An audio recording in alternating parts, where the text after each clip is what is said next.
Welcome to Serious Coin, the podcast where we have rich conversations about wealth. I'm your host, Kelly Willis Green. This is part 2 of my conversation with Danielle Saputo.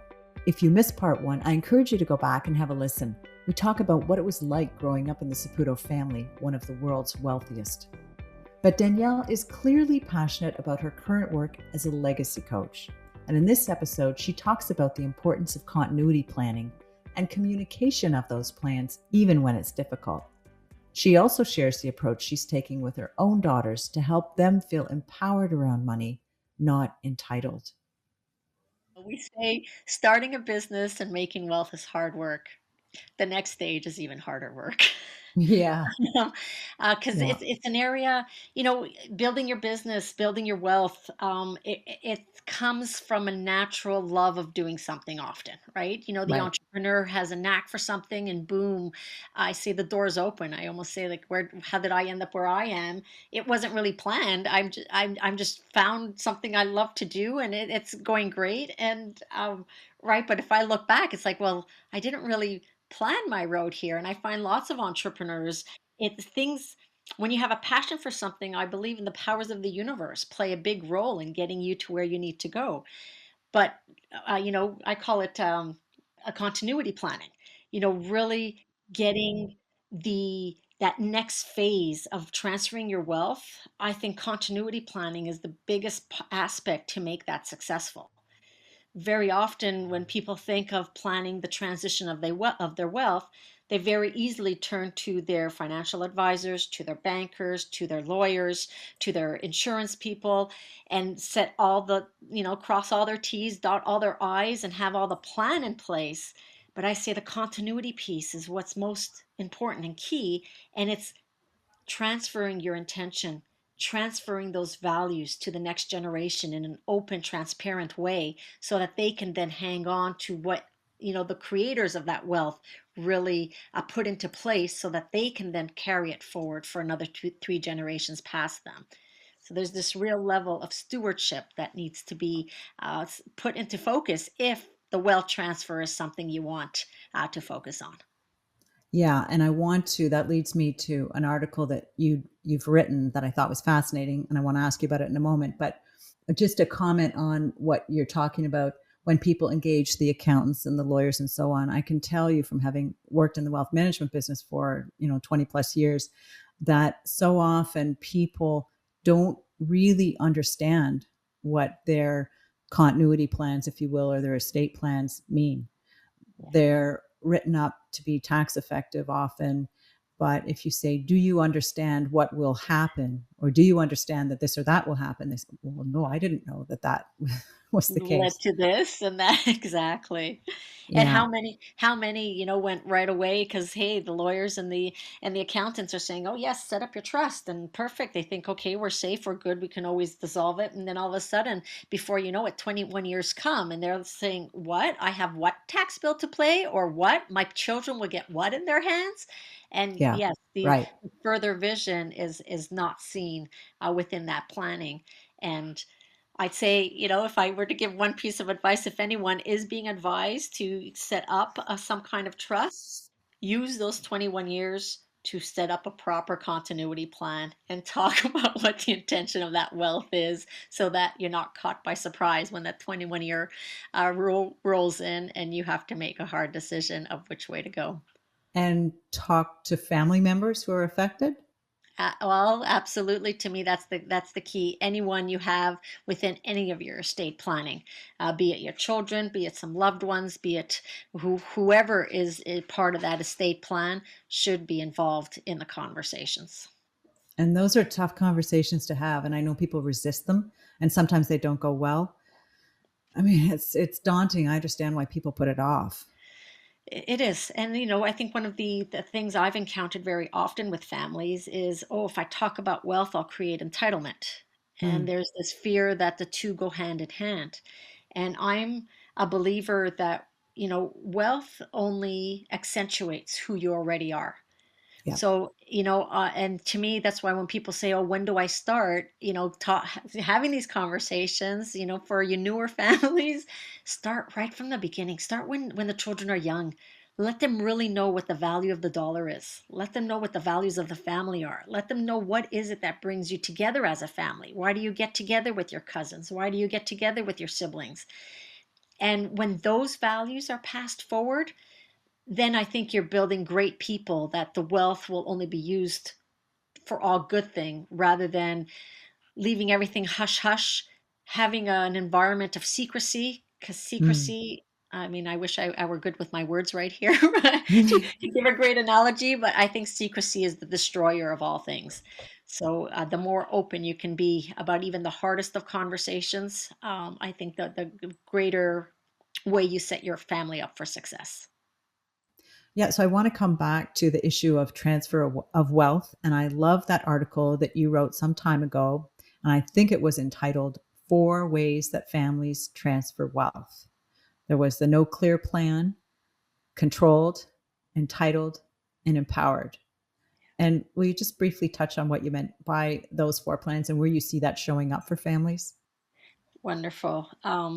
Yeah, so those four stages, the plan, I always say if a family doesn't know where to start just with that. I take a few minutes a day, even. I don't know if there was this great book I read about Eat That Frog. And it's, tackle the thing you often just keep putting aside, Yeah, and often continuity planning or how to start these conversations with your family is so easy to put aside because you're with your family every day and you can still go forward without having these conversations. And the worst happens when I call them those lightning bolts hit, when there's a death or divorce or something that really shakes the family up, then you realize, oh my God, we've never had this conversation. So for me, it's really start with a plan, have a clear vision of what you want to do as a family unit moving forward. hmm hmm The other one you had was control. And very often this is seen in families of wealth where, nobody wants to see their child suffer. So it's so easy for, a wealth maker or someone, who's quite wealthy to easily give funds over to their children. But there's that level of control. For example, yes, I'll help you buy your first house, but I want you in this neighborhood. right. Or, yes, I'm going to pay your education, but you got to go to this university. Right. And there's there's, um, and I almost say that can backfire in the long run. So watch when you give out wealth with a level of control there. Some Um, people even do it from the grave. I remember hearing about one will that I think the patriarch had gone to Ohio State and would, the amount that the grandkids received was based on, did they go to Ohio State, and if they got, wow. if they were in this program, they got so much more, and if they made varsity, they made much more. And it was really, hand from the grave that you sometimes hear about that seeks to control the values, I guess, that patriarch held and wanted to see them perpetuated in the next generations. But maybe that's not the best way to do it. And to me, that is, I mean, I just got the goosebumps again. Too often, that's when they're thinking they're having the conversation through a will in their passing. Mm. Whereas, that's where I would enforce. And again, you asked if there's any piece of advice I can give. Start the conversations now while you're living. Live the legacy you want to be remembered for. You don't want to be remembered through a piece of paper or what you give in a will. You want to be remembered for the times you spent here alive together with the loved ones and your family members around you. So do keep note. Are you going about transferring wealth with control, and maybe think about it again if that really is the best road forward for you. And then there's entitled. That's the one that everybody fears. And I think a lot of other people look at the wealthy and see entitlement. Yeah. And I say almost entitlement has become a negative word, and very often I've seen entitlement and privilege sort of mixed up with each other, right? And Mm. privilege to me, if you're coming from a family of wealth, chances are you have privileges. As Right. far as entitled goes, it often happens when money is given freely with really no message attached to it. hmm And that's where I'd say if you fear entitlement, watch your own habits with your children. How are you passing forward lessons. And with that entitlement is, I mean, we can have a whole podcast just on entitlement, really. But but I know there's been lots of I've been asked to speak on a few occasions on the topic of entitlement. And they're saying maybe one anecdote to entitlement is really giving. Hmm. What's the philanthropy side, like? How are you giving back to your community and to people, and can that in a way be a combat to the level of entitlement? Are you making your children work in a soup kitchen, for example, or are you allowing them to experience I'm sorry, and I'm thinking of travels, for example, that you go to somewhere where you're building homes for people who don't have the means to do so. And when you have such experiences where you're giving back with you not receiving anything except for the gratitude from the people around you, it's coming out more and more saying that that is maybe a way we can combat entitlement. But there again, on in the article, I was just making comment that watch when you give money too freely, or you're giving too freely without adding a message to it to your next generation.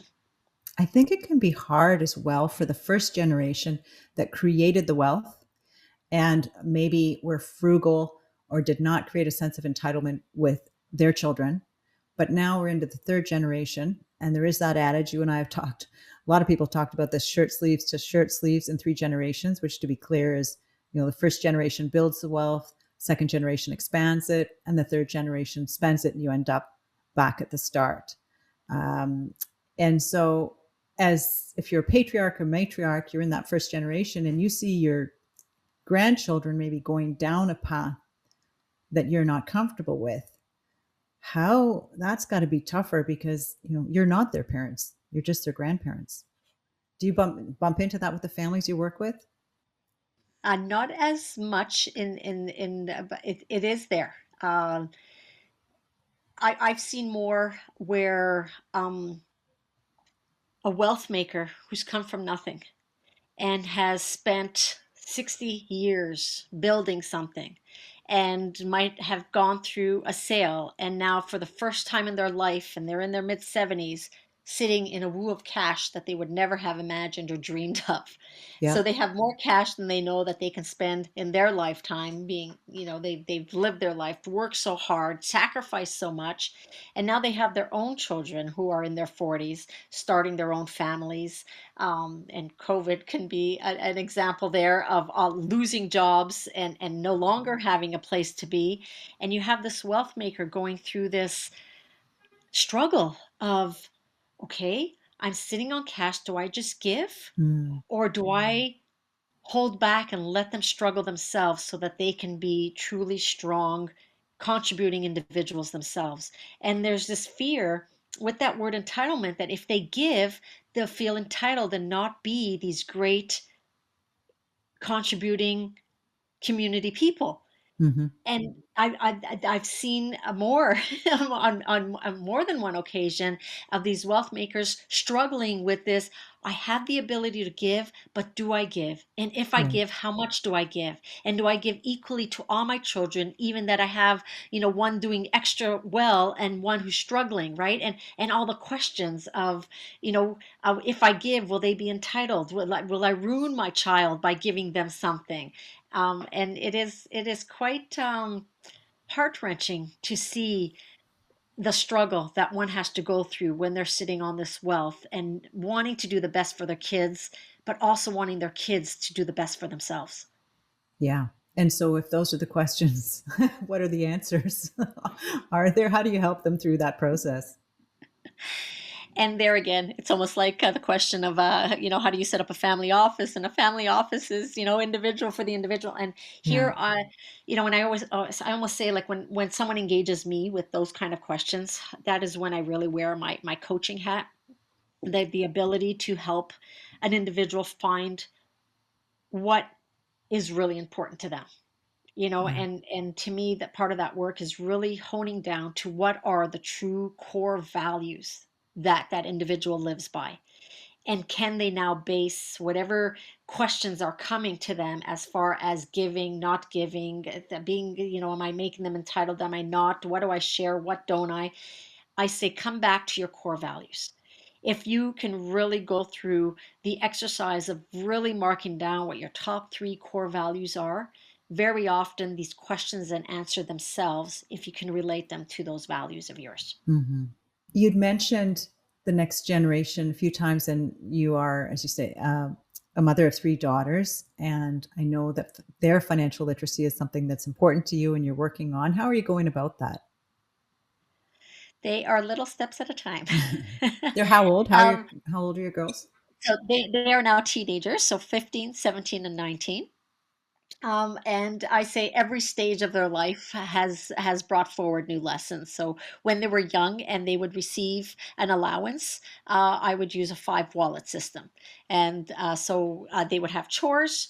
They'd either get paid for chores or receive a monthly allowance, and then they'd have these five wallets. One was their wealth wallet, so money got put away in their wealth wallet that at the end of the year would be put in a bank account and invested. They Mhm. would have a plan wallet. So if they were looking at purchasing something, we'd work at planning. It's like, okay, how many months have to pass before you have enough for that purchase? And it sort of taught them about, not everything is instant gratification, but certain things you have to plan for and takes time. Mhm. There was a wallet of education there for so anything that went for their schooling or at the time I'm trying to remember there were scholastic books, so if they ever wanted to buy a scholastic books or something for the computer to teach them how to type or whatever the case was, it came out of their learn wallet, their education. There was also a wallet in there that we call the angel wallet, and they would put a certain amount in there that they would then have for giving back at the end of the year. So us, it was always in November. We would look out and say, "Hey, is there any organization or anything you've encountered this year that you'd like to give back to?" And they would give back, for example, to the local art school or we have a local zoo here. So they would choose what organization they'd want to give back to. And their last wallet, the fifth wallet, was their wallet of fun, Mm. because there was always that balance that you gain money, you save money is very important, but at the same time to enjoy the fruit of your labor is just as important. So the fun wallet was there for them to buy candy or go to a movie or whatever it is that brought them joy. They had money in their fun wallet that they had to spend as well. And it'd be funny because I'd have one daughter. It's like, oh, can I move my fun wallet into my plan wallet because she was really wanting that? And it's like, no, you have to also know fun is important too. So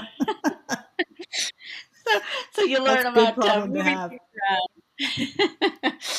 But it does come around to that. It's hard to spend money sometimes or hard to liberate And yourself, for right? some people, yeah, and for some people, they never spend on themselves. So for me, it was lovely to see that there was the fun side of the wallets too, that they had to spend something on themselves and learn. Some were always wanting to put everything in their fun wallet Yeah. because they never had enough, and then you have the opposite. And to me, that's where started the education: is what is your relationship with money? Who are the hoarders? Who are the spenders? Mm. And let's know in the family you'll have all forms of the spectrum. Like I'll have one, it's like, oh mommy, if you pay for it I want it. And I said, well, you have it in your wallet, would you pay for it yourself? And she'd go, no. So it's like, okay, if you wouldn't buy it for yourself, why should I buy it for you? And is there sometimes that, well, because you can, do you get that? You know what, I never had a daughter to respond in that way to me, because often those questions would come because they would have the amount in their own wallet. Uh-huh. um, and to me there it's really is, for me, that is the start of the learning. Let them be comfortable to talk about finances with you. Yeah. Give them the simplest lessons as children. If they wanted the 25 cents to put in the gumball machine, you would look at them and say, do you have 25 cents? No, well then sorry, but yeah, then that's probably when you get, yeah, but mom, I know you have it in your wallet. And then we say, okay, so what do you need to do to earn that? Right. And so to me, that is the responsibility of a parent who is of affluence, to give those lessons right from the start. That if you're giving those 25 cents without ever having a conversation about where that 25 cents comes from or how one earns that 25 cents, even if it is just 25 cents, it's the little lessons that I believe accumulate over the years that now my daughter's 19, started university. So with her, we sat down and we were fortunate enough. We had an RESP put aside for her. And now there's money that she's able to pull out of that for her secondary education. And I tell her, make a budget. This is coming from your RSP. You have a job and this is what you're making on your job. And these are the expenses you have. At the time, she was planning to go away to school, but COVID came and she stayed home. But in the budget was, okay, what are your living expenses? What are your travel expenses? What's the school expenses? What are the extra book expenses? What's your cell phone expense? What's right? And you sort of break down the budget. And she got to see, oh, shucks, if I'm foreshadowing these expenses, but this is my job and this is all I get from my RESP, this is the balance I'm I either, gotta short of or make up. over. Right? Mm-hmm. And if they see it themselves and create it through their own personal, it's their expenses. She wanted the cell phone, so it's her expense. What's that monthly bill? So I think it's each one of those lessons at every stage of their life that really helps give that financial literacy and the value of the dollar. So when we're talking about wealth transfer to the next generation, they've had these lessons right from the beginning of their life. Yeah. They know what the dollar means. So an individual, an entrepreneur, doesn't have to think they have to control from the grave because they're fearful. Oh no, they're going to squander it all. Well, if you've taught them lessons right from the start, there's no reason to have that fear. And having that trust that you've given all the right lessons so your child, now a young adult themselves, can keep sailing that ship the way you've sailed it all those years. To me, that is the Mm-hmm. best way to make this transition nice and smooth, with those great conversations, with that level of confidence that you've been able to transfer by being that mentor to them of what wealth really is. And where do you stand on the parents' lifestyle and its impact on the child? And let me give you an example. I remember talking to a hedge fund manager in New York many years ago, and he made a lot of money. He was originally from a small town in the Midwest, not so easy to get to by air from New York City. So when they'd go back for Thanksgiving, he said, I always had this dilemma. What was most efficient, most convenient, and most comfortable for me? And frankly, a better business idea would be to fly private because I can be in and out. Not so good for my kids because kids, very quickly become accustomed. Hey, isn't this nice? Can we do this all the time? And then they're on their own. And, I can't fly private anymore. Or maybe there's a sense of entitlement that's developed. How do parents, he's got to compromise his own comfort to not create that entitlement, or does he? You're making me think it's a story I remember hearing, and I repeat many times in the year 2008, where a wealthy family sort of really got hit by the crash. And, they had an 8-year-old son who all his life had flown privately with the family jet and the whole thing. And they were a family who vacationed quite a bit. But this year in 2008, they still took a family holiday, but they got onto a commercial flight. And as they were walking down the aisle to their seat, the boy looks up at his dad and goes, Dad, who are all these people on my plane? I was just thinking, are we giving them a ride? Right. And to me, again, it starts with that conversation. I mean, I've heard families say, we take the commercial plane. We'd sit in first class, but we'd buy the tickets for our kids in economy. Mm-hmm. Because we've worked, we have the wealth. We got to let them know that the wealth isn't just theirs, and that we're going to buy all first class for everybody. And to me, to your comment, even if the choice is, for economy's sake and for timing and for convenience and everything else, it is so much easier to fly private than it is to book a commercial flight. Have the conversation. It's, Mm-hmm. you're sitting on that flight, use that time while you're flying together with your family, saying, well, how, and I say use pictures, use whatever to say this is not how everyone flies. Yeah. Note that there is a privilege here, and we want you to know that we're sharing our privilege with you. And it just starts just with that conversation to say, this is not standard. This is not how everybody goes. And because you are my children and I love you, I'm taking you along with me. But you need to have some sense and have some worth ethic so that you then can later for yourself be able to do the same. Yeah. I was going to use the example, like I love to travel, and my girls are fantastic travel companions.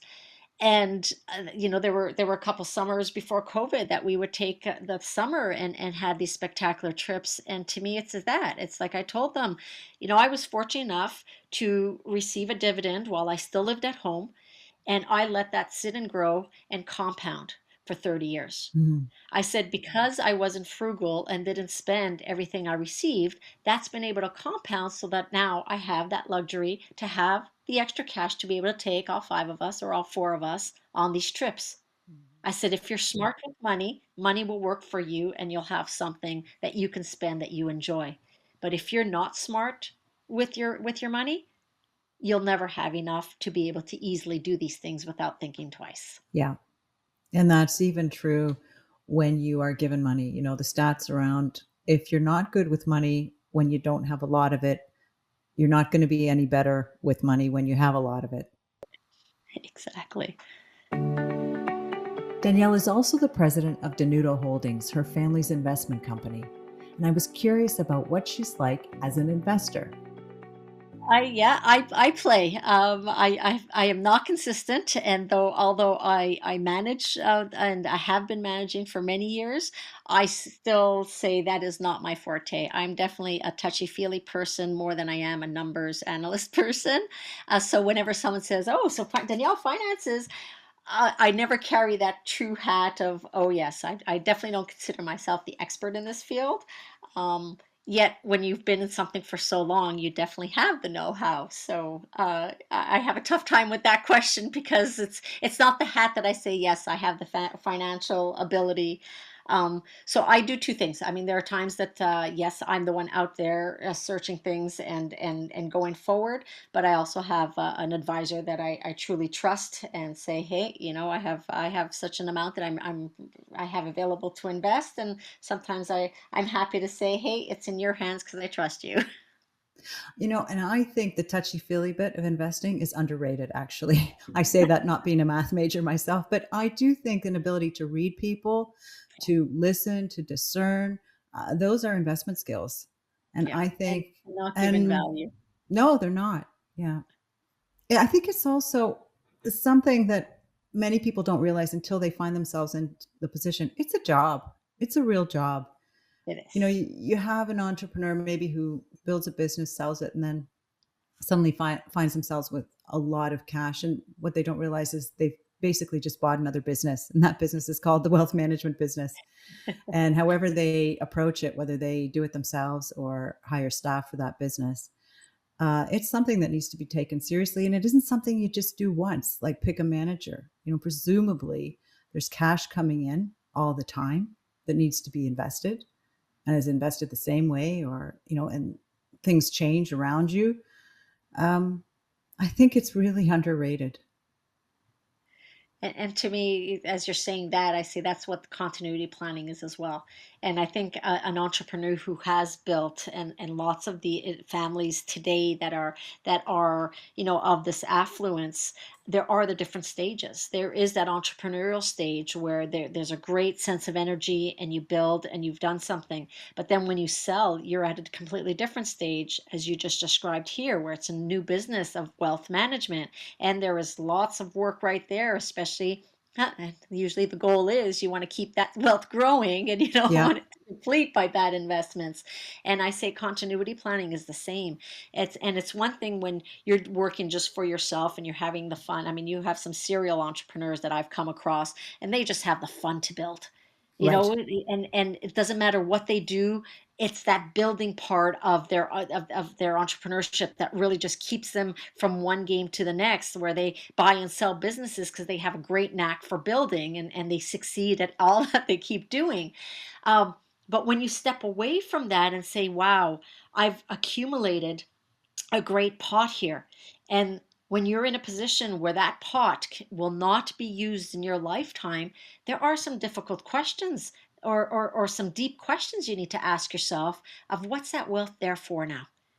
If you Hmm. know it won't be depleted in your lifetime, are you wanting to just give it away and be philanthropic about it and have an organization you believe you can help and community that you're willing to give back to?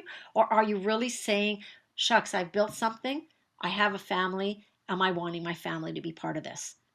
Yeah. And to me, the moment you answer yes to that, like the next job of managing that wealth, there is that job of that continuity planning, of getting the family involved. And it isn't unless you communicate and get together and really set an intention for that wealth, that is what will allow you to transfer wealth from one generation to another, in my opinion, more successfully.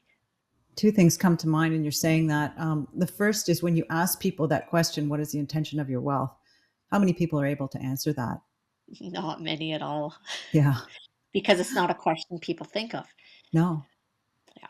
I see wealth as much more than just financial capital. Hmm. Wealth for me, I love the acronym they use. I don't know if you ever heard of wealth being described with the FISH acronym, Nope. where F stands for the financial assets, I for your intellectual assets, S for your social assets, and H for your human assets.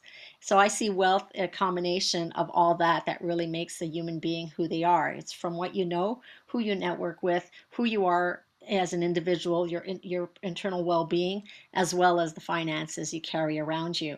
And when you can have all of that in balance and see yourself truly for the good person you are, that's where I think wealth can really be a blessing and bring people closer together.